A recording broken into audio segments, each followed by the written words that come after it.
All of you hoes. No, we don't have copyright for that. They already getting sued. We don't want to get sued with them. We gotta do this job like 9 times tonight. It's all right. I'm here.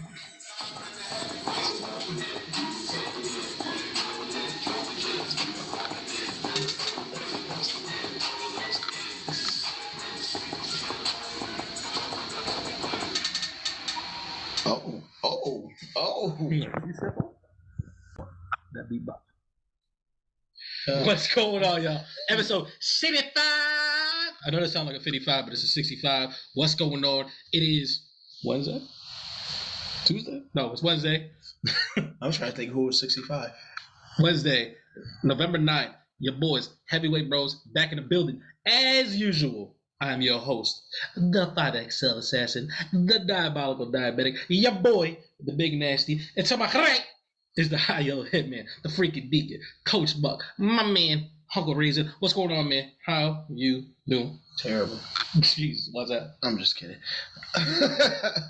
Football's over for me, but we'll get to it. Is that a good thing or a bad thing? Oh, no, it's terrible. It is terrible. I had to eat some words, but we'll get to that later. So, but no, I'm good, man. I can't complain. I'm not gonna lie. I'm ready to just dive right in because I know that we're gonna make these episodes a lot more digestible. Yes. I know we said that last time, and then we went. Explain? I know we said that, and then we went and did a whole 2-hour episode of only half the stuff. So, this time, we're holding true to our word. We're going to chop these videos up, make them a little bit more digestible for you. We're still going to have timestamps on there to hit every single thing that we talk about very briefly. But, we're going to try to make these more digestible, maybe 20-minute episodes, but, you're going to get 6 of them things. So, enjoy that. So, we're going to start off. This is going to be part 1 of episode 65, Digging in the Crates. First things first. Hot Papa freaks all the honeys, monies, Playboy bunnies, Ghost button monies. Now, are you gonna dig the crate with me? Oh, no diggity, no doubt. I was like, yo, I've been digging this. What was that? I've been on this overnight shift all night, bro. Dig this crate with me. I was like, yo, you wouldn't be. I said you were supposed to relieve me, and you play. Listen. Well, I know people have heard this all over the place and on several different podcasts, news, social media platforms, but we would be remiss if we didn't give a RIP out to TakeOff from the Migos. TakeOff! It sucks because it was just last episode. I'm pretty sure we were talking about the album release of the Migos, and we were talking about how TakeOff took off and saved this album because it was pretty much a TakeOff album that Quavo was featuring on. Shout out to that boy Don Diddy in the comments who was talking about. He's like, I've been trying to tell y'all about TakeOff, and to be fair, this man's been trying to tell me about TakeOff for a long time. But I was like, I'm not in Migos' head like he was. Yeah. And I'd be like, yo, he nice, but I was just like, he ain't all bad and bougie. Yeah. Yeah. But I mean, what an awful turn of events that that ended up being. I mean, we could just briefly go over it. It was like they were at some late night bowling alley type deal in Houston. Playing a dice game. Apparently Quavo wound up getting into it with someone who was there. As the altercation broke out, one of the security guards went to go pull, and he wound up hitting TakeOff, the person he's supposed to be protecting. And then as he's on his way down, the dude from the other side winds up hitting him, so he takes 2 shots, immediately passes away. It's the videos of it are pretty hard to watch. You could hear Quavo that's his nephew. You know what I mean? And it's just the whole thing, and it's just it's a series of unfortunate events, and it's everybody does the thing where everybody wants to point the finger on who's to blame. Where they're just you're supposed to be in this city, you're supposed to have this protection. Where's the mob ties guys? Quavo, what are you doing late night playing dice games, getting upset because apparently he was getting taken for his money. They were, whatever the dude said got him upset or whatever. And they're like, oh, you're too big to be out there, playing these games, whatever. And it's you just lose sight of what it all came down to. It's it doesn't really matter whose fault it is. I think everybody has to kind of point the fingers inwards at some point in time and just be none of this was that serious. And it never had to get there at any point in time. What are we talking about, right? At the end of the day, however much money Quavo wound up losing in this dice game, I guarantee you none of it equaled up to the losing the life of his nephew. All facts. All facts. So like I said, we want to give our condolences to their family, the Migos in general. I know Offset has been not a part of the crew for quite some time, but even still, like I know that like that had to hurt because like it seemed like what broke them up was differences between Offset and Quavo, but nothing to do with TakeOff because they're also family as well. Because I'm pretty sure they're cousins, if I'm not mistaken. Oh, I didn't know. I'm pretty sure Offset and TakeOff. I didn't know that was his nephew until you just said it. Yeah, they're what you call it. I think TakeOff was the one that told Quavo that he should start rhyming, and then like they just kind of went up together and stuff like that. I'm trying real hard not to make LeBron James jokes from like that press conference that he did afterwards, so I'm not going to do that. I'm just going to keep. Couple press conferences were bad. I'm just going to keep it where it's at. You followed that up after the Kyrie one. Where that listen. Wait, listen. Right, we're gonna do a whole basketball thing. All right. We're gonna do a basketball video. We're gonna leave it there. We're gonna leave that there. Okay. But we gonna thoughts, prayers, condolences go out to the family of TakeOff, the Migos, everybody that was involved in that situation. We have to do better. So like let's whatever it is, like let's figure it out. Like this is an insane pace that we're losing lives of like young talented entertainers. It's really out of control. And lo and behold, there are people getting paid off of this. Some way, somehow, that's kind of how it works. It's been like almost a week and we haven't heard anything about services. So like, has none of that taken place yet? I don't know. That's a good question. But at the same time, it's none of our business. Right. But the way that I look at it, but it would get flooded though. It would get flooded. This is not a joke. This is being for real. Apparently on GTA 5, they literally held a funeral service for him in there, and like everybody took it super seriously, and like they did like the whole what is it called, like the procession, like when the cars all follow each other, and like they played like the Migos in it, their TakeOff stuff like that. It was actually really. I saw a couple TikToks. Recorded? Yeah, like someone like recorded like their. Send that to me. It was pretty dope. Like I was just like, wow. Dope. I was like, sounds dope. Because I'm trying not to make jokes of it, because I'm like, there had to have been somebody that must have been like, what if I just mess this whole thing up? Because like there usually is that one person. There's always an idiot. So like the fact that like people were able to come together and like really like mourn the loss of somebody like that and something seriously, I thought that was pretty dope. I'm with it. Now we have to do the weird thing of trying to talk about albums after like that heavy thing. Yes. It's like we'll crip walk right into it if you know. Oh yeah, you got the first one was, I didn't listen to this one, but it was Deuce. Memphis Massacre 3. Is it 3? Okay. All right. And they just had like a tribute video. I don't know if I want to say it's Nike, but it's been like 20 or 30 years of celebrating Memphis or something like that. Really? What's the dance that Deuce does? What's the name of the dance? I don't know. He does a lot of dances. No, but the style of dance is like, it's like a Memphis style of dance. You got me? And it's, oh my goodness, please somebody put it in the comments. Because Memphis usually does get lumped into like the whole Houston, Houston, Atlanta scene. Yeah. So it's like whatever that dance is, like I'm pretty sure I just thought it was an Atlanta dance. Yeah. And I don't want to call it crunk dancing because I know that's not what it is. It's something else. But it's just like a bunch of guys doing like the little dances that Deuce be doing in his videos. But it's all over the Nike commercial, and they're just like, yeah, this is something that's like we take pride in. And it was a pretty dope commercial. Well, to speak on the album, I didn't know that the album was coming out until the week before, because the day the album was slated to drop, that was initially the same date that Drake and 21 Savage were going to drop their album. So Deuce was doing like a lot of videos and stuff like that. He was joking, but he was just like, man, why are they trying to like come on my drop date? Like they trying to like step on my thing or whatever. And he's just like, that's all right. And then they kept doing stuff like that. Juking. Okay, he's juking. Sorry. I just didn't think of shucking and jiving, but all right. But yeah, man, that can throw me off. It's the same day as the release of 21 and yes. Drake. So like, like he was doing like a lot of things like joking about it. Then they eventually changed their date, and he's like, yeah, that's what I thought. And so like, there's a Deuce, but he was joking. Like I'm saying, like I always found him super enjoyable. Like I really love Crunk Ain't Dead. Then he had the song like Just Say That. The funniest thing for me is when he's working out in the gym, joking. Yeah, that was like while he's on the treadmill. Like, he's hilarious. Yeah. So like I was like, oh shoot, Deuce got an album. Like I was like, I can't wait to listen to that.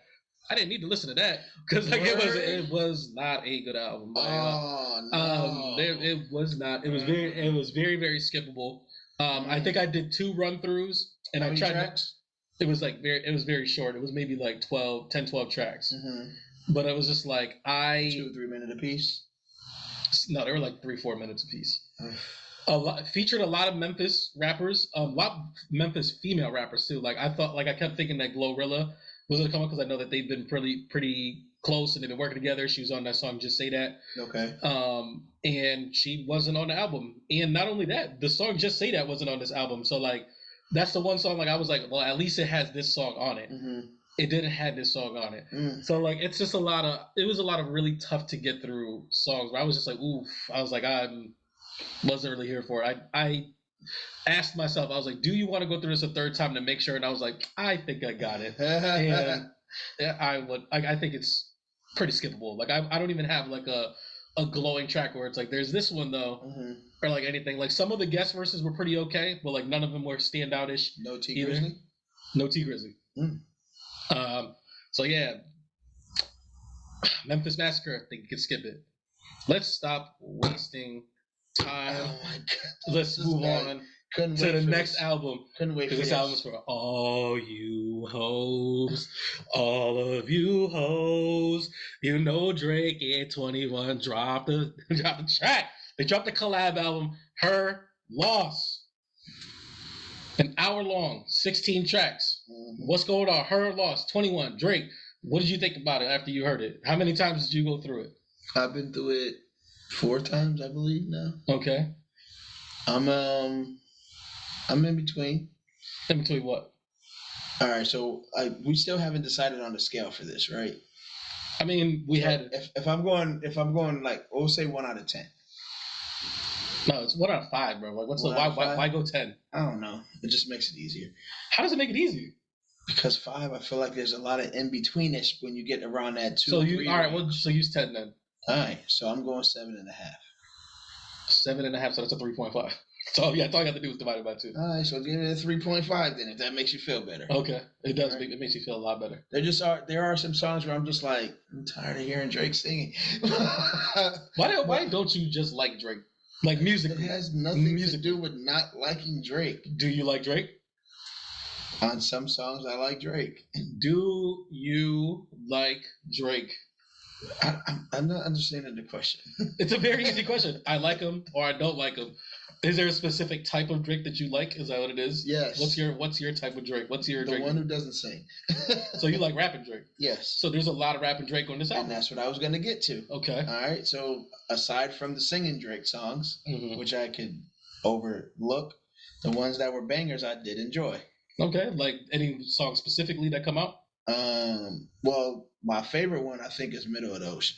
That's a great song. It was on my list of like. I know everybody's mad about the spicy talking. Like I'm with it.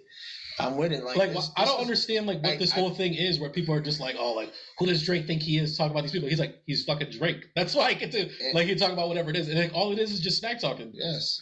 A man saying stuff on there that you don't even know or can't identify or know where it's at because this man is living lavishly in a different type of style. But it's just like, I mean, it was dope. The whole people were mad about the Serena bar. I thought that joke was hard. I thought it was hard too. I thought it was dope. Your husband is a groupie. He is a groupie, and you know what me and you had. So whatever. I'm gonna use my platform to say what I want to say. I don't know what's wrong with that. He's a billionaire 4 times over. He doesn't give a shit about what Drake's saying. Right, and it's just like I came up in an era where Deuce was getting on by dissing other people. Like 50 literally, his first song was like how to rob an industry person. It's just like he literally talked about every single person currently in the industry and how he was going to do them dirty, and everybody loved it. You know what I mean? Everybody went wild. You caught a stray. Like that's all it is. It's like, right.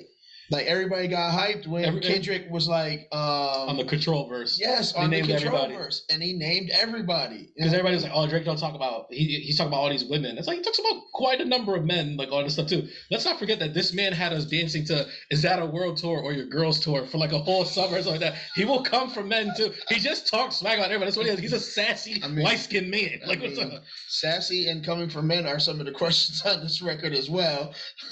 I think that's the reason why you don't like Drake right there. Is like you question his manhood. No, do you want me to really get honest with you? All right. I'm going to get honest. That's the whole point. What are we here for if we're not being honest? Okay. All right. So it's... All right. How do I layer this the right way? Oh, don't be politically correct. Just be correct. I don't like the fact that Drake gets a pass on the whole choosing when he wants to be black type thing. When is he not black? When he's white. When is he white? When he's not black. Give me an example. Like, give me a time, bro. All right. So let me make a comparison. All right. So I know you're gonna do the whole Logic Drake thing. You do that all the time. I get that. I do. But like, what I'm saying is like, give me a time where like he stood at a point where like he's like, I'm doing like this is I get to do this because I'm white. Like this is like a thing that like I'm doing. You know what I mean? Because it's like for me, he's always doing this he's doing black stuff all the time.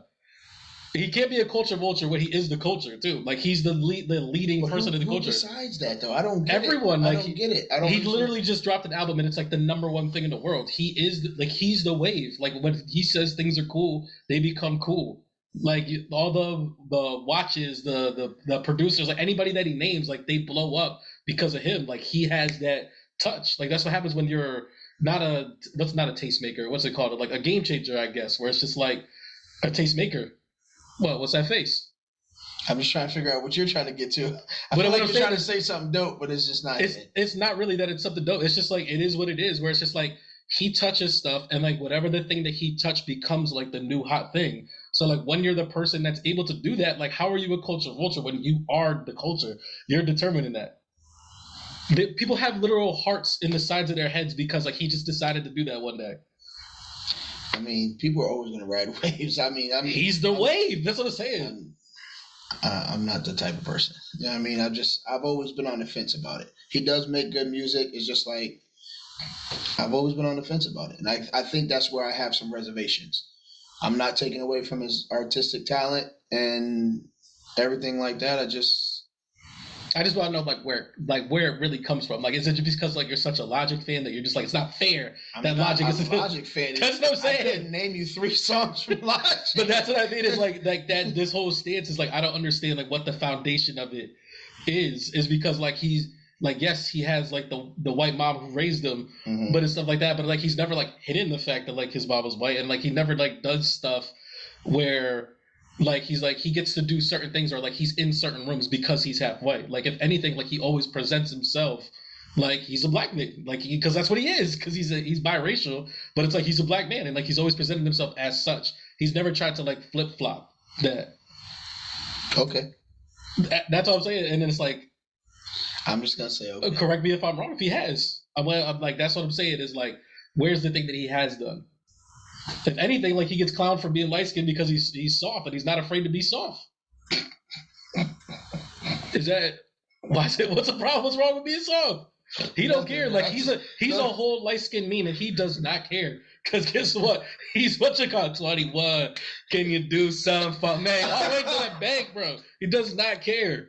He's put on more black artists than Pat Riley with the Lakers. Like you know what I'm saying? Like he's like, yo, he takes tons of prominence. Goodness.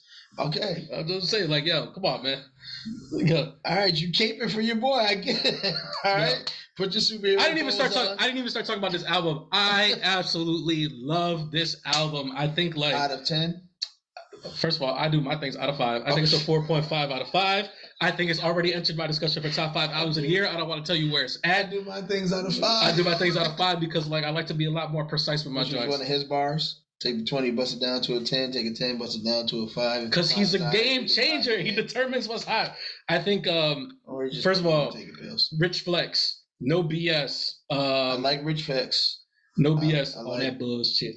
I'm on that bullshit. Yeah, I thought that was dope. Privileged Rappers, Hours of Silence, Middle of the Ocean, 3 a.m. on Greenleaf, I think it's called or whatever. Yeah. I feel like every single one of those are fire. The Run. How'd you feel about the 21 joints without no Drake on it? Because you know I still like them too. How 21's a feature king, but once he has something by himself, it's a little hard to get through. Hours of Silence is my favorite song on the whole album. I think the last 2 are both 21 tracks. Yeah. The one. He's the one. He's the 3 a.m. on Greenwich or whatever. So that's the one before the last, right? Yeah. Yeah. So I like that one. Yeah. I think I got to get into that last one again because it was like I feel like I was always doing. I don't think it's one of the best. I didn't think so either. I don't want to say it's a tough one to listen to, but it's one of those ones where it's like, I can just start this over. I just feel like whenever I get to the end of the album, I'm always like transitioning to something else, or I'm always doing something to where I can't be like, all right, what are you really saying in here? Okay. So I got to give that track another shot, but like I said, it's 3.5. I get it 3.5. But I think like. So I've been trying to figure out. I'm like, what is it that like this album has that like because like when I heard it, immediately, like I was like, yes. Like I was like, yes. And I was just like, what is it that this album has that like these other albums haven't had? Because like I felt like a lot of these albums, like while they've been good or while they've been great, I think they've been taking themselves like a little bit too serious. And I feel like this album just was fun. Like it seemed like he was having fun. 21 was having fun. The producers were having fun with like all like there's a million beat switches. Like I feel like on this album, like Rich Flex has like 3 beat switches like on its own. There's switching melodies. It was really dope when he did the rendition of the Cars and Clothes. He does T.I. 21 Savage does Meg Thee Stallion like at one point in time. Yep. Like there's a lot of like them just like they don't care. Like they're just going to do whatever. I think that's the biggest controversy too, right? The whole the Meg bar. Yeah, man, the Meg bar. Yeah. Okay. Like he just like Ice Spice out here. I was like, I don't care. I love Meg Thee Stallion. Like that last album that she had, I thought was really dope. What was the Ice? Oh yeah, you said it's better on mute. Or something. Yeah, like that. Like she cute, but she better on mute. No, listen, man. This is like the most toxic album, and like you thought that like when Future came out, like that was supposed to be the Toxic King, and like we were gonna get all that toxicity. They went to he clearly had some stuff to get off his chest. 21 came in, he's like, yo, I got this heart now. I'm in my feelings, bro. Just so you know, the name of the album is Her Loss. Who's her? A lot of hers. Hours of Silence is my favorite song on the album.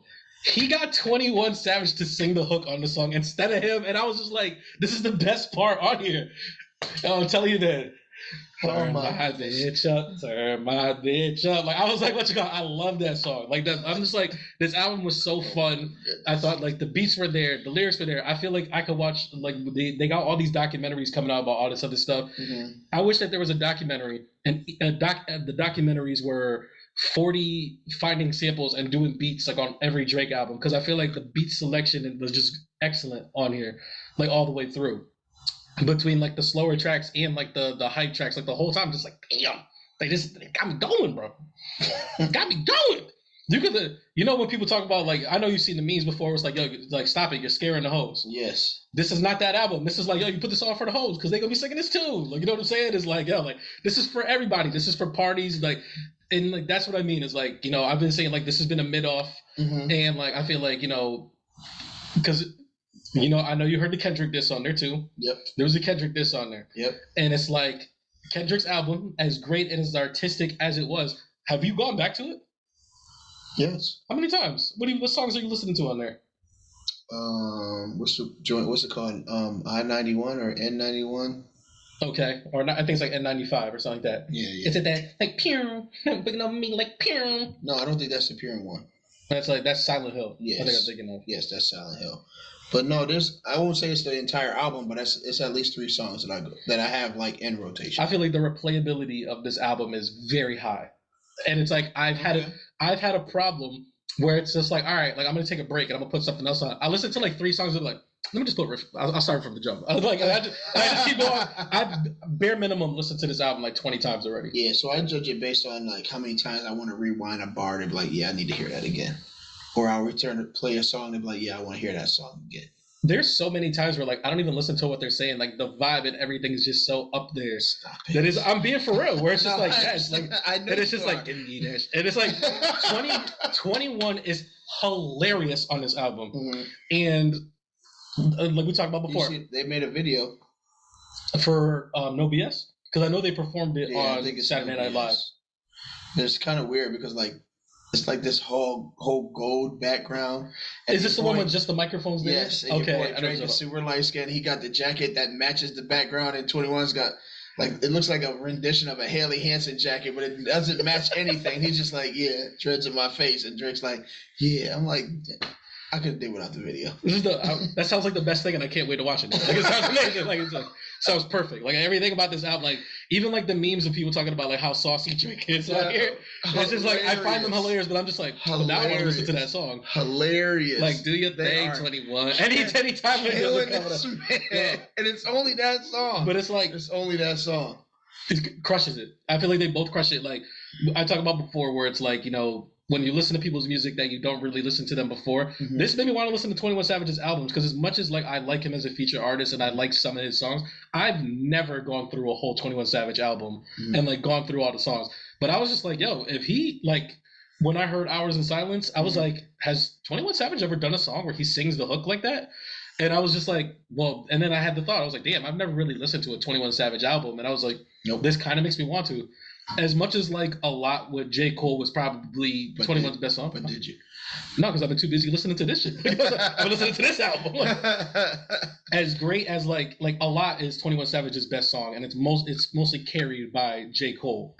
I think that like, damn, that you made me lose my train of thought because like you said that, but like what I was trying to say is like me. Yeah, when you just asked me that, like, but did you? You threw off like my train of thought. It's gone now. I will say that I do think there was one miss on this album, and it's not like a miss because the song is bad or anything like that. Okay. The song with Travis Scott. I can't think of the title of the song, but it's like it's the only feature on there besides the two of them. It's them, and Travis Scott. And the whole time I heard this song, I was like, this is a perfect 2 Chainz song. And I was like, and Travis Scott, I feel like didn't give the song anything for the most part.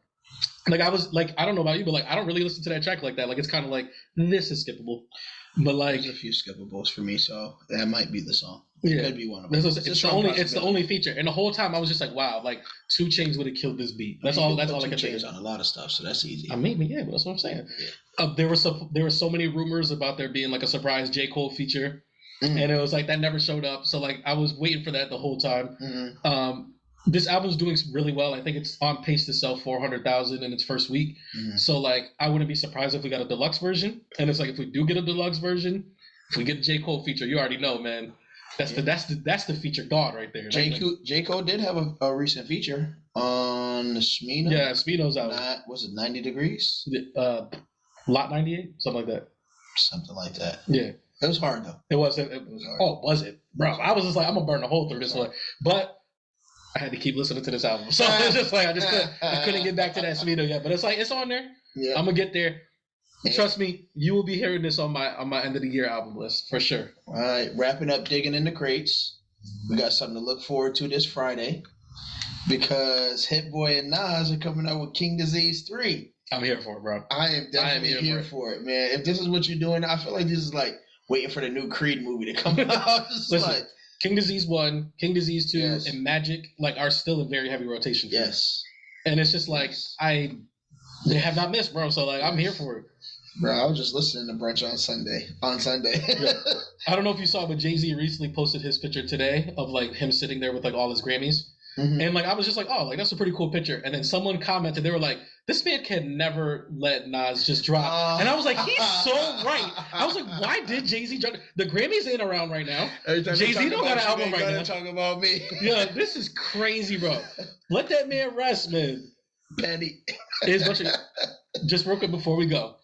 Those Nas albums that I just mentioned, the only like real recent Jay-Z album that we got is 444, which is to me a great album. Chill, man. We're not. Are these Nas albums better than 444? We're not doing that right now. Why not? We're not.